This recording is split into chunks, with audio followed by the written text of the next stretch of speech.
In the last class, we have been discussing amplitude modulation and frequency modulation. That is how to send the signal. First we have to modulate it and then transmit to a long distance. Now we are going to look at the receiving part. The signal we have sent has to be received at the different stations. Okay. So for that, when we receive that signal, we have to receive it, demodulate it and get it in the audio form. For that, what we do is, this is the antenna. We have the antenna over here, which will pick up the radio frequencies. So this is picking up the radio frequency, and at the station you have a selector, station selector. That means this will be tuning in. It will be consisting of a parallel LC circuit which can tune into the frequency which you are trying to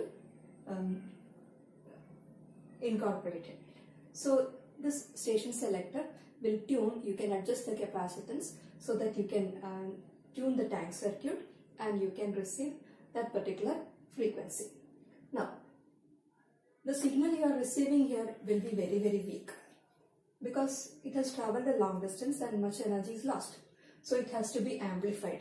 So here we have the RF amplifier. So the RF amplifier will amplify, which is the radio frequency. So it will amplify the signal we have received. And this signal we have received, if you send it to a speaker, there will be no sound.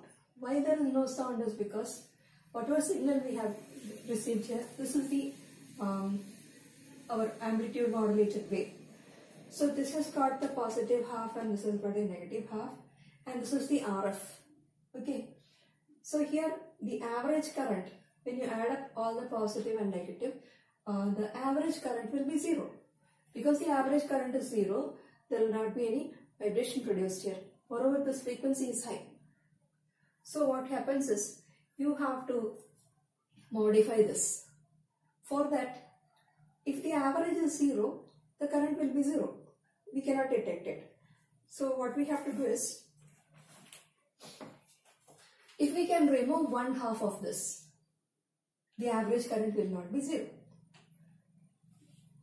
Let us see if we can remove this much part. Suppose by a mechanism we are going to remove one half of this received amplitude modulated wave. Now look at this. The average current here is, it will not be 0. So average, if you take over the entire cycle, here the average will be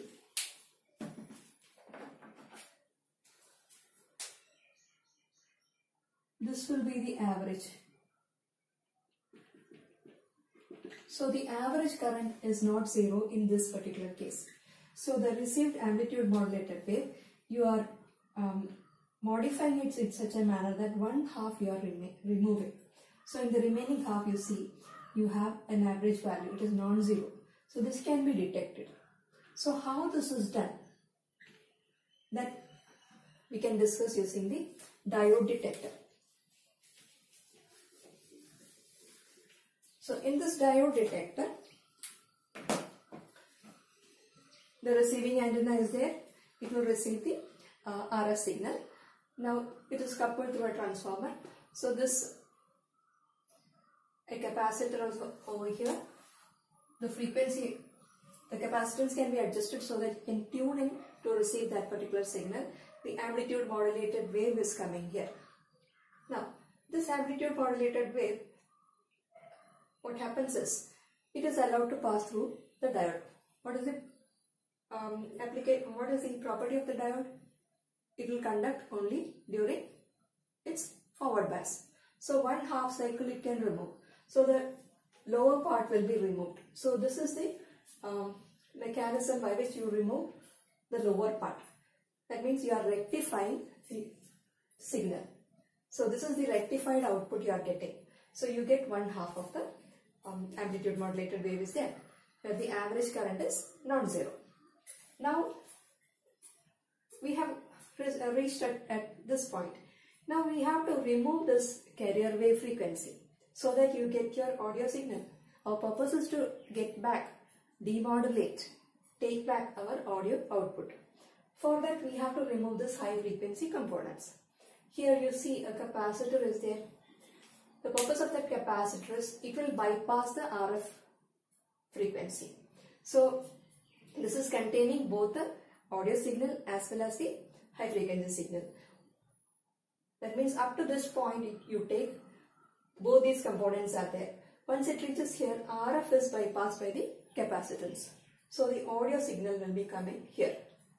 So you can retrieve the audio signal. So you get back the audio signal output. So this is the detector part of the amplitude modulated wave. Did you understand? We have the amplitude modulated wave. If we are amplifying the amplitude modulated wave as we have got it, we cannot detect it. We cannot detect the sound. So we have to rectify this to remove the lower part and you get an average current which is non-zero. Then you have to remove the high frequency components. So once the high frequency components is removed, you get your audio signal. Once you get this audio signal, so this is the detection part. The next part is we have to amplify this. Because the signal you receive at the antenna itself is of very low power. After this rectification and filtering process, you got back your audio output. Now we have to consider a mechanism by which we can amplify this signal. For that, we have to discuss another type of an amplifier, that is a super heterodyne receiver. That is a receiver in which all these processes are done and the audio signal is amplified. Okay, so next we are going to discuss super heterodyne receiver. So in the diode detector we have seen that the rectification is done and the audio signal is received. So it has to be enhanced. So the whole setup consisting of the super heterodyne receiver in which all the amplifiers etc. are incorporated. So this is the schematic diagram. So this is the receiving antenna which will receive the radio frequency carrier wave. So you can see here this is the RF carrier wave which is received by the antenna. Here you have an LC circuit, a parallel LC circuit is there. So this is tuned in. The capacitor can be adjusted, it is tuned in and the particular frequency is selected and amplified. So this is the amplified, this is our RF carrier wave. So this RF amplifier will amplify, it consists all the circuitry inside that. So you have the amplified carrier wave here. Then this is another LC circuit, it's called a mixer circuit and you have a local oscillator over here. What the purpose of this local oscillator is, it will produce high frequency. So it is producing high frequency in such a manner that this will mix with the amplified carrier wave. That means it will mix with our carrier wave frequency and it will mix in the mixer. It is mixed in such a manner that the difference in frequency will be 455 kilohertz. That means whatever frequency is coming here, you are tuning in, the local oscillator will produce a frequency in such a manner that the difference between these two is always 455 kilohertz. So the output of the mixer will always be 455 kilohertz. So that is what is done here. So the local oscillator produces a high frequency, it mixes with the RF wave, it is having a frequency 455 kilohertz greater. So it will produce beats. The difference in frequency will produce beats. That is why it is called heterodyne, super heterodyne. It is beats is produced and that frequency is called the intermediate frequency. So corresponding to that intermediate frequency, you have the IF carrier wave. So that is what you get here. This has mixed, RF has mixed with the local oscillator which is of a high frequency and the difference in frequency is the beats which is an intermediate frequency. You can see here the intermediate frequency is there. So now it becomes an intermediate frequency carrier wave here. At this point it becomes intermediate frequency carrier wave. Now this is having an amplifying circuit also. So this is again amplified. You can see the signal is again amplified. The next part is the detector part, which already we have discussed, like the diode detector.